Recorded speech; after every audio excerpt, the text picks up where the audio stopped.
Olá, amigos do Lar Espírita Amor e Luz. Bom revê-los, mesmo à distância. Continuamos conectados neste momento passageiro de distanciamento físico, porém importante, continua sendo importante para o nosso aprendizado e evolução. Que a paz e a proteção de Jesus esteja conosco, hoje e sempre, e que possamos compartilhar o tema de que hoje, que é a Lei do Progresso, com clareza e objetividade. Nosso programa vai ser baseado aí na Lei do Progresso, Livro dos Espíritos, livro 3º, As Leis Morais, o capítulo 8º, titulado como Lei do Progresso, trazido por Kardec. Nós tocamos aí a questão 776, iniciando a conversa. O estado natural e a lei natural são a mesma coisa? A resposta, não. Estado natural e lei natural não são a mesma coisa. O que é o estado natural? O estado natural é o estado primitivo. É a infância da humanidade e o ponto de partida do seu desenvolvimento intelectual e moral. Por similaridade, encarando a vida do homem encarnado em suas fases de desenvolvimento, o estado natural seria o período da infância, para nós aqui encarnados. Assim como na vida de encarnado, o homem não está destinado a viver perpetuamente na infância, cumpre naturalmente as outras etapas da vida, como a adolescência, juventude, a fase adulta e a velhice. O espírito não pode viver apenas o estado natural ou primitivo. Para o espírito, o estado natural é transitório. E o homem o deixa pelo progresso e civilização, importantes agentes da evolução do espírito. Já a lei natural, que no Livro dos Espíritos é trazida na questão 614, a lei natural é a lei de Deus. As leis divinas abrangem todas as leis da natureza, todas as leis da matéria e todas as leis da alma. Ela está escrita na consciência de cada um. É a única necessária à felicidade do homem. Ela indica o que ele deve fazer ou não fazer. E ele só se torna infeliz porque se afasta dela. Então a gente só ficamos infelizes porque nos afastamos das leis de Deus. A lei natural contribui para o progresso da humanidade. A lei natural rege toda a condição humana e o homem se melhora na medida em que melhor compreende e pratica essa lei. Quando falamos das leis de Deus, por exemplo, das leis da matéria, das leis da natureza, estamos nos referindo às leis da física, por exemplo. Lei da inércia, lei da ação e reação, teoria da relatividade. Da química, lei relacionada aos gases, lei da termodinâmica, lei da conservação da massa.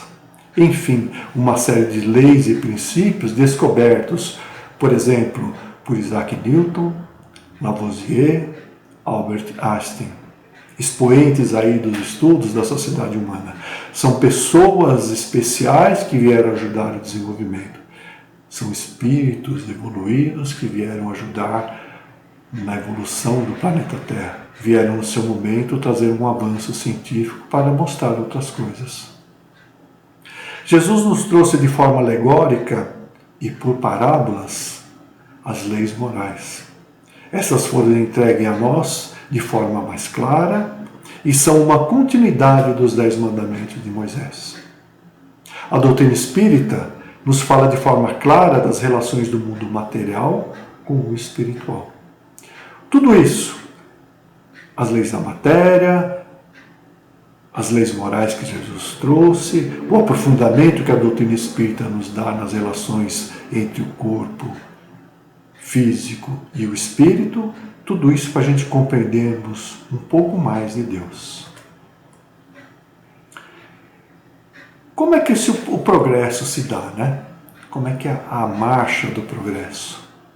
O homem se desenvolve por si mesmo, não no mesmo tempo, e maneira.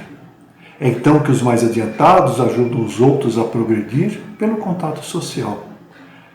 É através dos pais, dos professores, dos instrutores e todos aqueles que participam na forma da educação de uma criança, de um jovem, de um adulto. Eles que vão ajudar o progresso dessas pessoas. A marcha trará o progresso intelectual e o progresso moral. O progresso intelectual dá a compreensão do bem e do mal. Aí então o homem pode escolher. O desenvolvimento do livre-arbítrio, ou seja, a possibilidade de escolha do homem, de livre escolha do homem, segue-se ao desenvolvimento da inteligência e aumenta a responsabilidade do homem pelos seus atos. Por exemplo, uma pessoa rouba alguma coisa, às vezes por inocência, por vontade, enfim, roubou. Ela vem a ser detida porque ela infringiu uma lei. Haverá um julgamento, onde ela passará por um ponto aí, uma situação difícil. Ela vai cumprir uma pena e com certeza ela vai ter um aprendizado através das reflexões. Que ela vai analisar o que ela fez, por que ela fez, como ela infringiu, então ela vai ter um conhecimento e vai experimentar nesse momento uma situação boa ou uma situação má. Nisso ela fez um aprendizado. A moral e a inteligência são duas forças que se equilibram apenas com o tempo. Então, na medida em que ela teve um aprendizado, ela evoluiu um pouco na questão de conhecimento, ou seja, a razão dela evoluiu um pouquinho, ela sabendo que ela estava infringindo uma lei, da próxima vez ela vai ter um conhecimento maior, ou seja, a moral vai ter um avanço maior, porque ela possivelmente, se aquilo foi suficiente para ajudá-la, a educá-la, a se corrigir, aí ela, da próxima vez, ela vai não praticar aquilo e até ensinar essas coisas que foram erradas, que trouxeram um aprendizado, uma situação negativa no primeiro momento. O progresso pode ser regular e lento, mas quando um povo não avança, uma civilização não avança bastante rápido, Deus provoca esse avanço. De tempos em tempos, um abalo físico ou moral que o transforma. Vide a pandemia, por exemplo, que estamos passando. Será que é uma forma de Deus nos estar chamando a atenção para algo que não vai bem? Com certeza sim, não é? A marcha do progresso também, ela vem trazer aí o progresso intelectual, vem avançando sempre. Mas a base do avanço do progresso intelectual, muitas vezes, é a parte dos vícios que vão trazendo esse avanço. Por exemplo, a sua base de avanço são os vícios de ambição e amor à riqueza, que incitam o homem às pesquisas que esclarecem o espírito e acabam ajudando a evolução. É de onde podemos exemplificar que do próprio mal pode sair o bem, ou seja, de uma vontade de ganhar mais e de ter um amor à riqueza, o homem se predispõe a fazer pesquisas, a trabalhar, a estudar, e aí ele vai obter um bem, que é o próprio resultado do seu esforço e a sua melhora da sua inteligência. O maior obstáculo ao progresso moral, destaca Kardec, é o orgulho e o egoísmo. Orgulho é o sentimento de grande satisfação com o nosso próprio ser, no sentido de sou melhor. Egoísmo é pensar apenas em si mesmo, é o personalismo.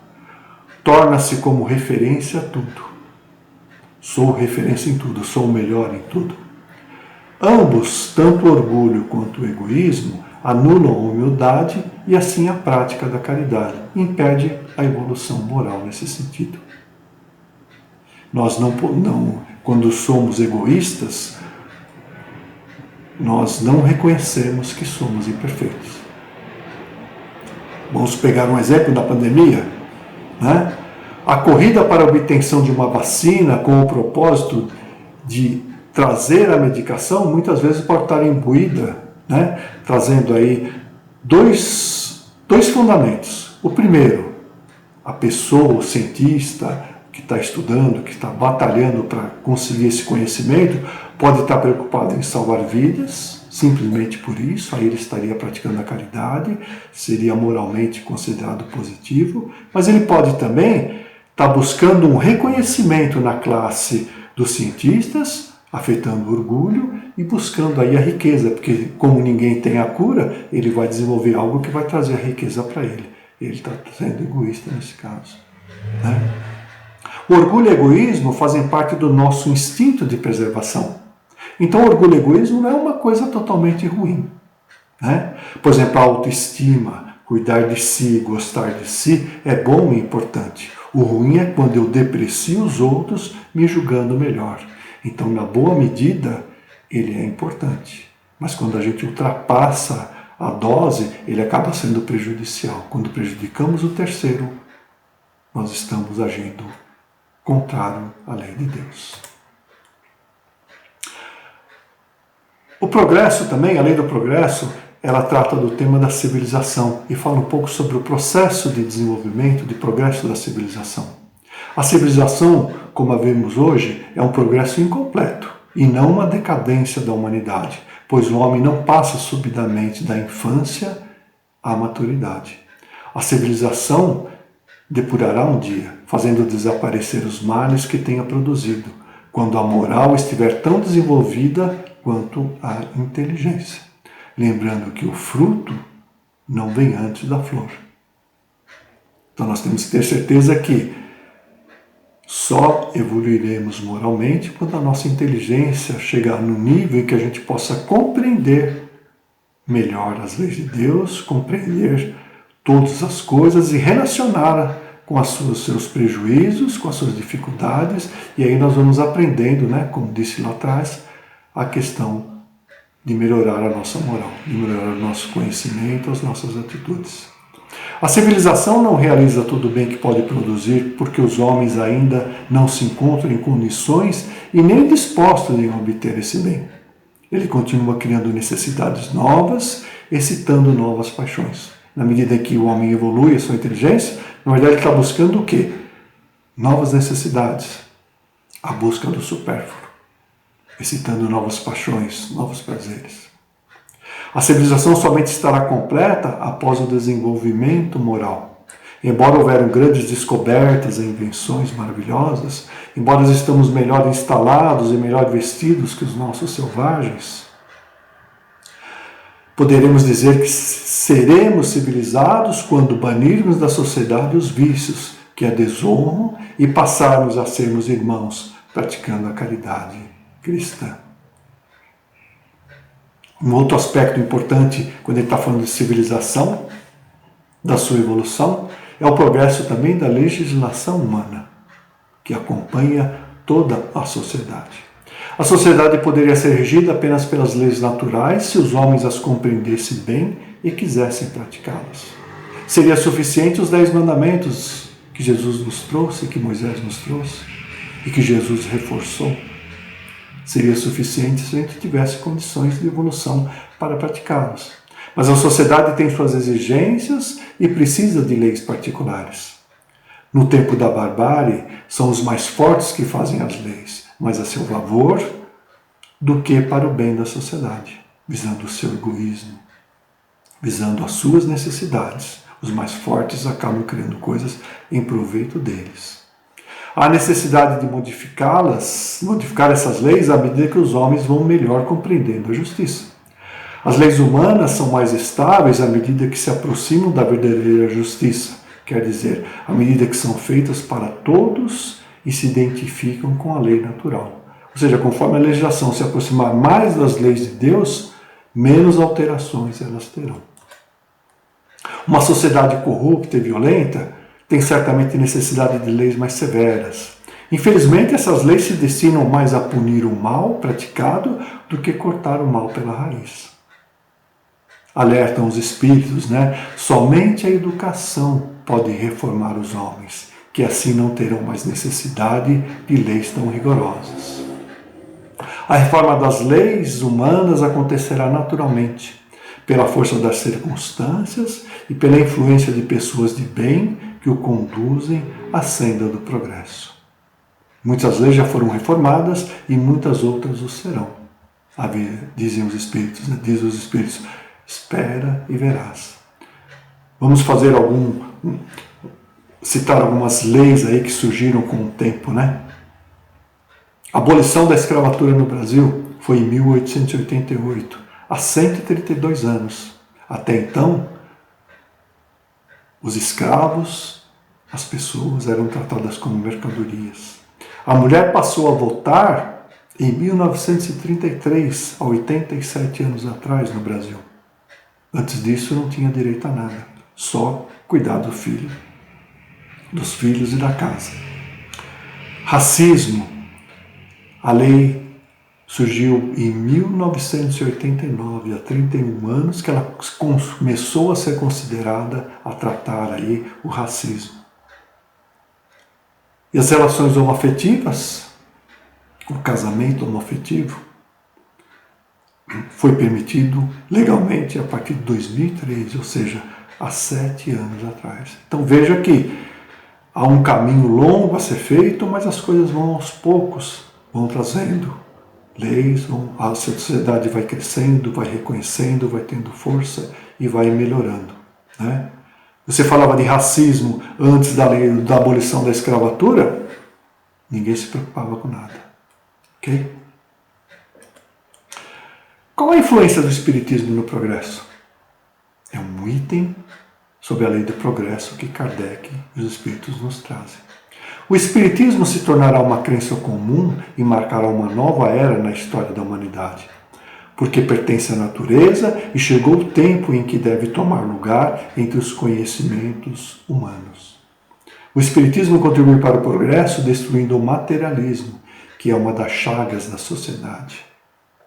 O Espiritismo faz os homens compreenderem onde está o seu verdadeiro interesse. Qual é o verdadeiro interesse dos homens, né?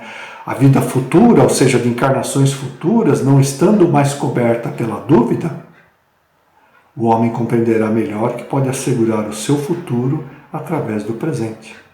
Ou seja, se eu venho reencarnar, que é o que o Espiritismo traz, da diversidade das vidas, a multiplicidade das vidas, né, para a nossa evolução. Se eu venho reencarnar numa vida futura, o que eu fizer na vida presente vai ajudar a melhorar ou a piorar a vida futura. Sabendo disso, eu vou tomar atitudes diferentes. Além disso, o Espiritismo vem destruir os preconceitos de seita, de casta, de cor. Ele ensina aos homens a grande solidariedade que os deve unir como irmãos. Por que isso, né? Destruir os preconceitos de casta, de cor, de riqueza, de pobreza. Porque, na verdade, nós reencarnamos em papéis diferentes para a nossa evolução. Então, se hoje eu venho reencarnado da cor negra, futuramente eu posso vir uma outra cor, uma outra raça, uma outra etnia. Se hoje eu venho pobre, eu posso vir rico para ter o meu aprendizado, que aquela lição importa. Os Espíritos não ensinaram desde todos os tempos o que ensinam hoje. Por quê? Não estávamos preparados? Esse é um questionamento que Kardec faz, né? Por que só agora trouxeram todos esses ensinamentos e não antes? Os Espíritos respondem, né? Não ensinais às crianças o que ensinais aos adultos, e não dai ao recém-nascido um alimento que ele não possa digerir, cada coisa em seu tempo.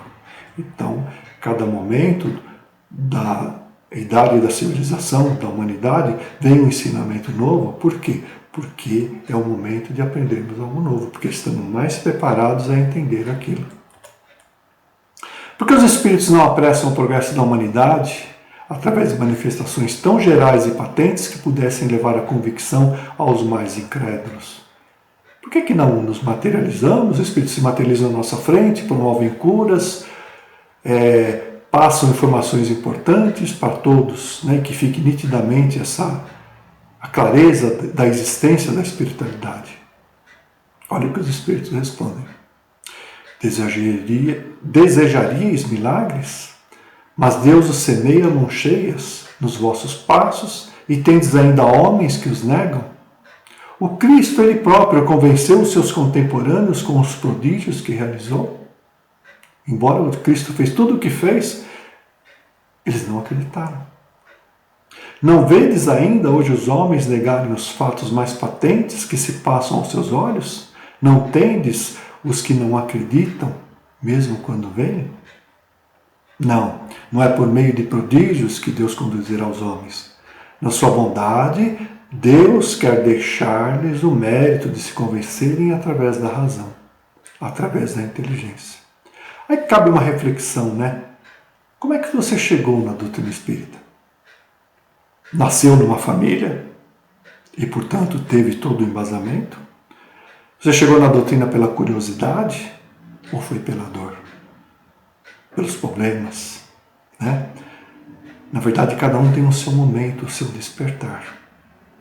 E aí faz mais sentido para quem chega na doutrina quando chega por iniciativa própria do que pela imposição do outro.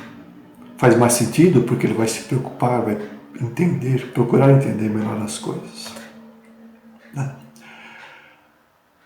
Vamos pegar alguns momentos aqui da história da humanidade e fazer um comparativo entre um momento e outro, procurando destacar aí a questão da lei do progresso.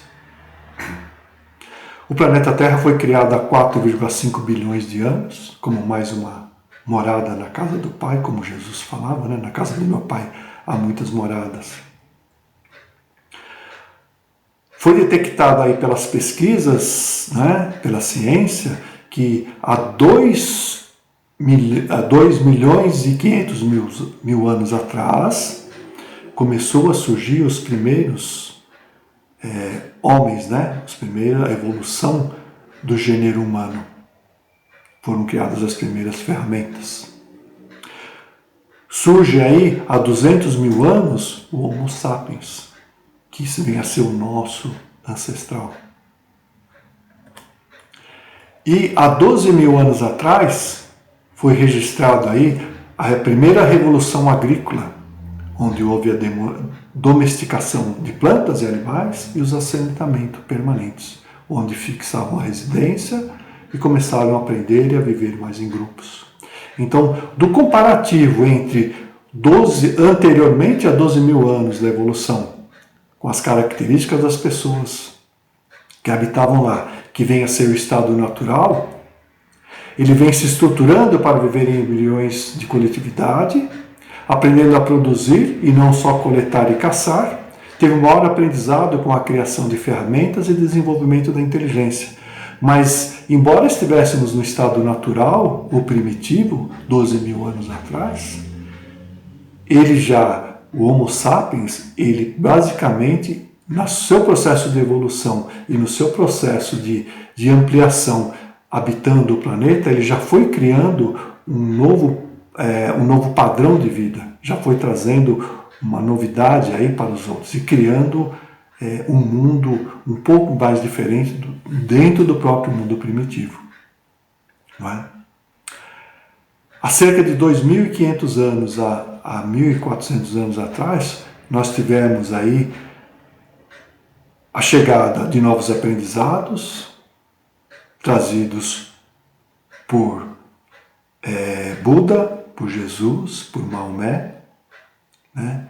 Embora a consciência de Deus sempre existisse em cada um desses povos antigos, né? Desses nossos ancestrais, novos valores foram trazidos por Jesus, por Buda e por Maomé, para uma civilização que estava mais apta a reconhecer, a entender um pouco mais esse momento, a existência de um Deus único, a necessidade de uma aplicação de leis mais brandas e novos aprendizados. Estamos mais prontos para isso, o que não ocorreu na cerca dos bilhões de anos anteriores. Depois nós damos um salto para a Revolução Industrial. Então nós temos aqui, em 1760, ou seja, 260 anos atrás, nós tivemos novos processos de manufatura, a criação da indústria, há mudanças na economia mundial e relações de trabalho, a existência de máquinas como teares e locomotivas, a ampliação das cidades, o aumento do poder bélico, enfim. Nós tivemos na Revolução Industrial, ela nos trouxe aí uma dominação pela força e poder econômico, levando os países até a conflitos, como foi o caso das guerras mundiais. indicando uma civilização em decadência com a criação de novas necessidades. Mas se compararmos a revolução agrícola com a revolução industrial, passando aí muito mais do que 10 mil anos, a gente vê o quanto a humanidade evoluiu desse período todo.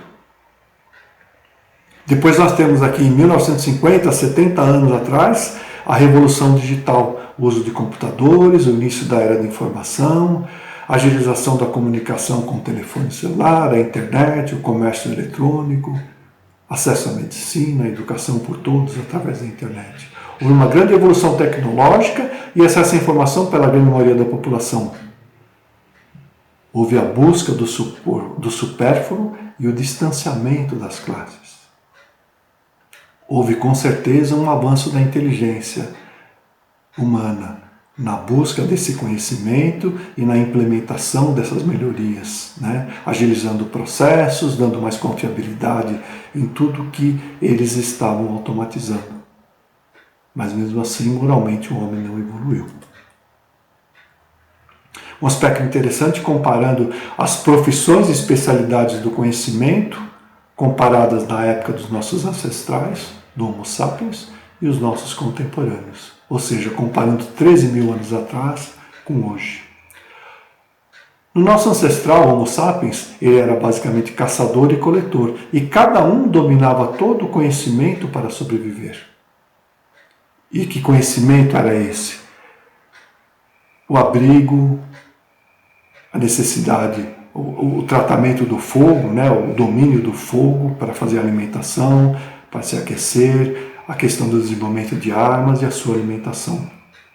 Com a evolução, existe um conhecimento coletivo e cada um se especializa em apenas uma especialidade. Cada um domina apenas um ramo do conhecimento. E é desse conhecimento que essa pessoa que se especializou vai viver. Por exemplo, se eu tiver que viver numa ilha deserta hoje, por algum motivo eu acabei caindo lá, ou por uma queda de um avião, ou um naufrágio, enfim, vou para uma ilha deserta. Estando na ilha deserta, o que eu vou fazer? Estando sozinho. No máximo que eu vou conseguir, com o meu nível de conhecimento hoje, é conseguir um abrigo e talvez algum tipo de alimento, e provavelmente morrerei. Porque não tenho conhecimento para sair da natureza tudo o que é necessário para sobreviver. Mas por que somos assim? Altamente dependentes um do outro. Coisa que lá nos nossos ancestrais, o Homo sapiens, que era caçador e coletor, basicamente cada um tinha o domínio do seu conhecimento e conseguia se virar dentro da natureza. E hoje o homem praticamente tem uma extrema dependência do próximo. Essa necessidade do conhecimento do outro é a base da solidariedade e fraternidade. É o caminho que Deus nos deu para que sejamos menos egoístas e orgulhosos. Por exemplo, por mais que eu domine uma especialidade, sempre precisarei de outros que dominem outras áreas de conhecimento. Exemplo, um médico cirurgião. Sozinho, ele pouco faz. Ele precisa, para a execução do seu trabalho, de outros profissionais, como anestesistas, instrumentistas, enfermeiros, pessoal da limpeza, pessoal que fez os exames que apontaram a necessidade daquela intervenção do paciente, de uma estrutura de higiene, enfim, ele precisa de uma imensa quantidade de pessoas que vão ajudar ele a desenvolver o seu trabalho, a sua especialidade. Se fôssemos totalmente autossuficientes e não precisássemos de ninguém, seríamos ainda mais egoístas e orgulhosos, porque nos sentiríamos totalmente autossuficientes e independentes. Por isso que Deus permitiu e nos dá essa possibilidade de que a gente precisa do outro para conseguir viver, trabalhar e ter as conquistas pessoais da vida, mas sempre pensando no próximo também. É aí que a gente tem um aprendizado do quanto é importante o nosso próximo. E o futuro, 2021 para frente, a partir de amanhã, Quais são os impactos que a gente tem aqui? O planeta começa a responder através de mudanças climáticas. alterações climáticas estão ocorrendo em decorrência do nosso planeta, da preocupação com o consumismo e supérfluos que a gente está tendo, do esgotamento dos recursos naturais do planeta, do maior distanciamento em pobreza, riqueza e maior violência, da necessidade de mudança das pessoas, da existência de novas doenças, enfim. O Espiritismo, nesse caso, ele contribui para o progresso, destruindo o materialismo. E é o materialismo que está levando o nosso planeta a mudanças climáticas, a falta de um equilíbrio nesse consumo. Então, o Espiritismo ajuda destruindo o materialismo e assim eliminar os preconceitos entre a seita, as castas, a cor. Ele ensina aos homens a grande solidariedade que os devemos unir como irmãos. Precisamos nos modificar e unir para solucionar os problemas do futuro. Com certeza a espiritualidade trará espíritos mais evoluídos que nos ajudem a solucionar esses problemas, como sempre trouxe no passado. Esses saltos que nós tivemos, por exemplo, que foi citado de uma revolução agrícola para uma revolução industrial, para uma revolução tecnológica. E outras revoluções que virão a espíritos envolvidos e leis que são descobertas por espíritos evoluídos e encarnados para ajudar nesse processo de evolução, desse progresso da humanidade. Tudo isso para quê? Para que a gente conheça melhor Deus, né? E fique mais próximo das suas leis. O Espiritismo desvenda o processo evolutivo e alerta sobre o risco do materialismo. Destaca a importância de combatermos o egoísmo e orgulho com caridade e humildade, estudo, reflexão e atitudes. Irmãos espirituais vêm nos alertar sempre que o progresso é um esforço de cada um. Assim trazemos uma recente mensagem de Jerônimo Mendonça, né, que a nossa colega do lar Espírita Amor e Luz, a Roseli, recebeu recentemente, para nos ajudar a refletir ainda mais sobre o nosso momento e o nosso futuro. Essa mensagem de 1 de junho trata a seguinte questão, bem alinhada ao nosso tema também. A maioria das pessoas ainda não percebeu a importância do momento que estão vivendo e o quanto é importante que cada um se avalie, se analise. Busque mudar a si mesmo, melhorando tudo ao seu redor. Que cada um saia de sua casa melhor do que quando se recolheu, mais amadurecido, mais rico interiormente e mais consciente. A mudança do mundo vai começar dentro de cada um para fora. Na sua fala, no seu agir, no seu pensar, no seu julgar. No desejo real de agir de outra forma.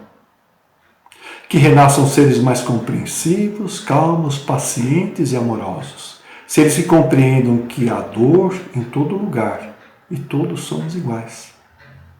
Não importa a língua falada, os costumes, a cor dos olhos ou da pele, e nem mesmo a condição social. Todos são cidadãos do planeta, inscritos em uma escola divina para aprimoramento, aprendizagem e evolução. Todos precisam se harmonizar uns com os outros para que a estadia na Terra seja menos penosa. Auxiliem-se, né? Jerônimo reforça, auxiliem-se mutuamente. Este é o caminho da paz, da vida plena e equilibrada, onde todos possam usufruir o essencial para uma vida feliz, sem o supérfluo, que leva ao consumo excessivo dos bens da terra para alguns e a escassez para os outros. Buscar o equilíbrio é a palavra de ordem. Mente equilibrada, pensamentos, emoções e ações corretas. Que renasça dessa quarentena um homem mais pacífico, generoso, amoroso e fraterno. E aí ele se despede da gente. Então nessa mensagem de Jerônimo, que a Roseli psicografou agora em 1 de junho de 2020, fica muito claro, nós temos a lei do progresso. Mas dependerá de cada um, da atitude de cada um, essa grande mudança. Ok? Usamos aí na nossa bibliografia o Livro dos Espíritos, nas Leis Morais, capítulo 8, as questões 776 a 802. E também buscamos alguns fatos históricos aí no livro Uma Breve História da Humanidade, Sapiens, de Yuval Noah Harari. Que as lições de hoje do Livro dos Espíritos e da mensagem de Jerônimo Mendonça, o mentor do nosso lar, possa tocar nosso coração, nossa razão e principalmente nossas atitudes. Vamos pensar na lei do progresso e o quanto esses fatos históricos que citamos foram difíceis naquele momento, mas como vemos hoje, como eles foram importantes no progresso da humanidade. Demos saltos melhores para uma situação melhor. Como disse Paulo, estamos em Deus e percebemos Deus através de suas leis. A lei do progresso é apenas uma delas e compreendê-las nos traz confiança no futuro e serenidade para aceitar e superar os desafios. Muita paz a todos e obrigado.